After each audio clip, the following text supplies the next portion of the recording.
Hey, good evening, everybody. Dan here. Ultimate Boston Red Sox Collector page on Facebook. This is probably my 10th or 11th YouTube video, which I will be transferring over to my Facebook page afterwards. So hopefully somebody's watching it on one of the two formats. I keep my want list there. That's a Google spreadsheet for all my cards. Not anywhere near complete.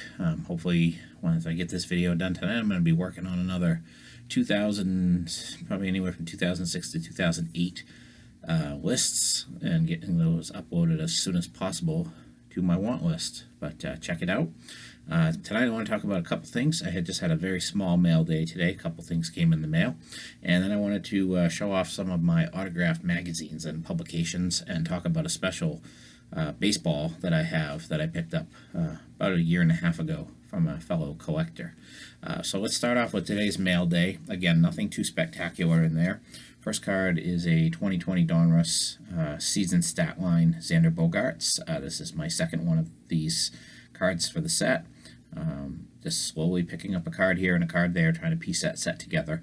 I've never really had a lot of success with these in the past as far as finishing the sets once I get them started, so hopefully I'll stay on it a little bit more.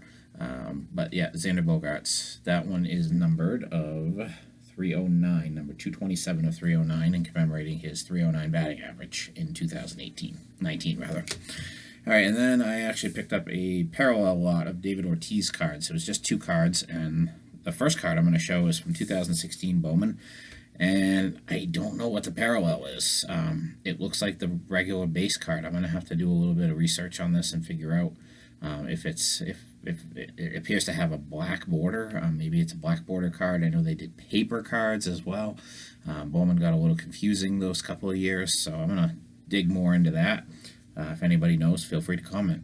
And then the other card in the lot was a 2016 Stadium Club card. I love this card of Ortiz, surrounded by a couple guys from the Mariners. Looks like Robinson Cano, Nelson Cruz. I can't make out who the third person is, but this is the gold foil variation. Not serial numbered, not incredibly rare, but always like to pick up parallels of Big Poppy.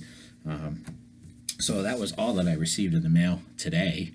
I want to talk about next. I dug out an album of mine that has some autographed magazines and periodicals in it from Red Sox players of the past. I don't have a ton of these. A couple of them I have hanging on the wall. I used to hang these in frames on the wall, but I don't spend a lot of money on frames. I buy them at the dollar store, to be honest with you, and they're just not really that sturdy.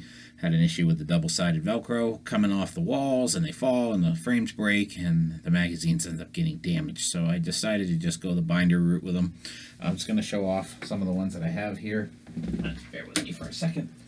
First one I have going to show is from the 1975 Sports Illustrated cover from the World Series. Louis Tiant signed number 23, also featuring Hall of Famer Johnny Bench on the cover.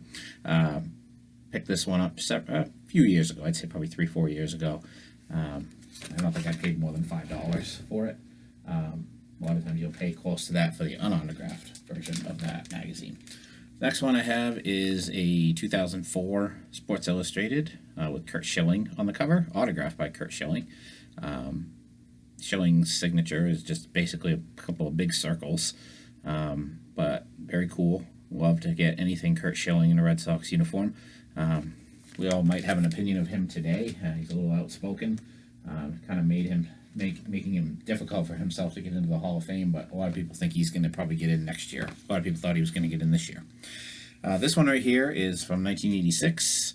Not in a Sox uniform, but banned but needed in Boston. Oil Can Boyd, when he was suspended back in '86. Nice, clean signature of Oil Can. I have several Oil Can signatures. He was a fan favorite back in the mid-'80s. Didn't play very long for the Red Sox, but was very popular.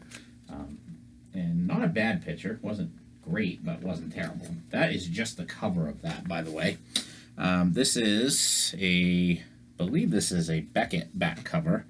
The inside back cover of 5-time AL batting title winner Wade Boggs. This one is autographed up on his shoulder. Kind of hard to see in the picture. Get a little tighter view there. Again, this is just the cover. It's got Ron Gant on the back. It looks, with the baseball card on it, I'm pretty confident it's a Beckett back cover. Again, just the cover on this one, but another great Hall of Famer. Love of Wade Boggs was one of my favorites in the 80s for the Red Sox. This one right here, and this is going to be the start of a few different Mo Vaughns. He was on the cover of Baseball Underground with Frank Thomas, Hall of Famer, and Mo Vaughn signature right above the card there. Picked these all up, the next 4 or 5 of these all in one lot, and I think I paid with shipping about $2 a magazine, so I thought it was a really good deal. This one is Sports Illustrated. Mo Valuable. As you can see, it's signed across his waistline, going up his hand and his arm. Another nice Mo Vaughn signature. This one was, I believe, Athlon Sports by the thickness of it. Nope, this is actually Sports Illustrated Baseball. I can't read it. 96. Another nice example of a Mo Vaughn autograph right across the center. Again, these all came from the same lot. About a year ago, I picked these up probably. Here's another Paw Sox 92 actually yearbook that I don't normally do minor league stuff, but as you can see on the bottom corner there, signed by Mo Vaughn. Again, I don't usually do minor league stuff, but if it's autographed, I'll take it. This one, getting off Mo Vaughn for a second, Red Sox Magazine, after David Price signed his free agent deal with the Red Sox. That's signed across the jacket by Mr. Price, number 24.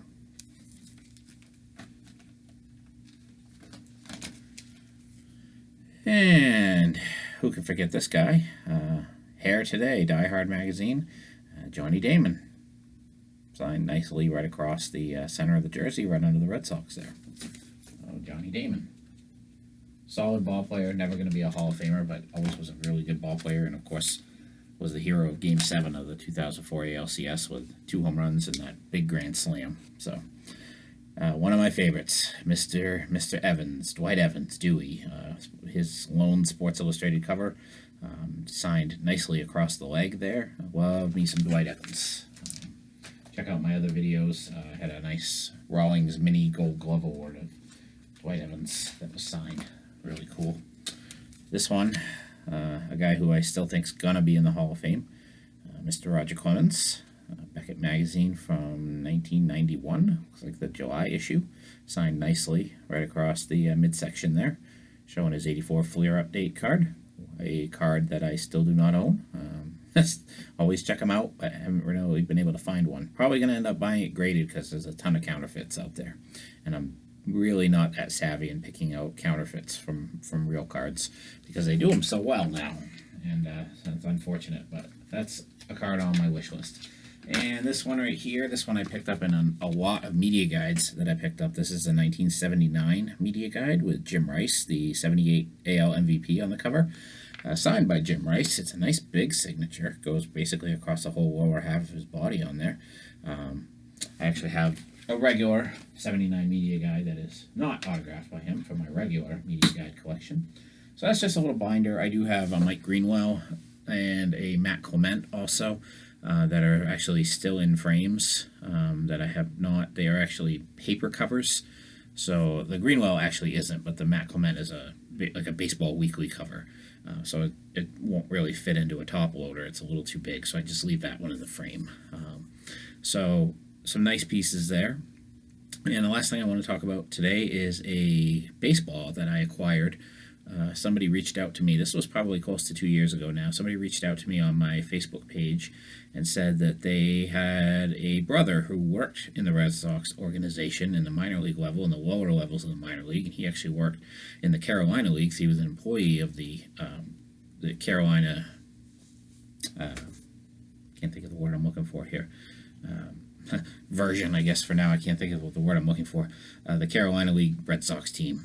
And he had actually in his possession a couple of home run balls from Mookie Betts that he had hit, and he used to save them and just basically collected them. He had, I believe he had this, and I think he had a Xander Bogaerts as well, and I kind of wish I would have gotten the Bogaerts too.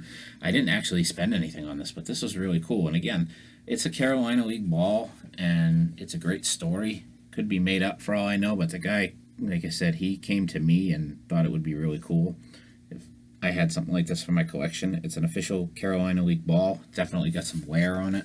You can see the game use on the ball. the scuff marks on the side there. I just put his 2018 Topps Stadium Club card because I love that card in there with it. Something kind of unique. I have some foul balls actually that were from spring training. A gentleman who used to do work on my childhood house goes to Florida every winter and comes back with buckets of baseballs from the ball games, and he had given my dad 5 or 6 of them. I have them in the other room in a case. So kind of cool. You never know who hit them. There's no way to prove it. There's no way to ever prove that this ball was actually hit by Mookie Betts, but there's a good story behind it, and I tend to believe the guy. Maybe I'm gullible, I don't know, but I think it's a cool piece. Like I said, I didn't pay anything for it. I ended up trading some cards for it. I think I was actually maybe selling some stuff, and he had reached out to me and said that he had this particular item. So kind of cool. I don't really have anything else like it in my collection, and it's Mookie Betts. So again, maybe I'm gullible, maybe it's not real, but I like the story behind it, and it's a legitimate league. He did play in that league. He did hit some home runs in that league. So kind of a cool item. So that's all I have for tonight. Thanks for watching. Please subscribe to my videos if you like them. I'm going to hopefully be posting every night for a while here. I've got such a huge collection and so much to talk about. So just wanted to show those things off tonight.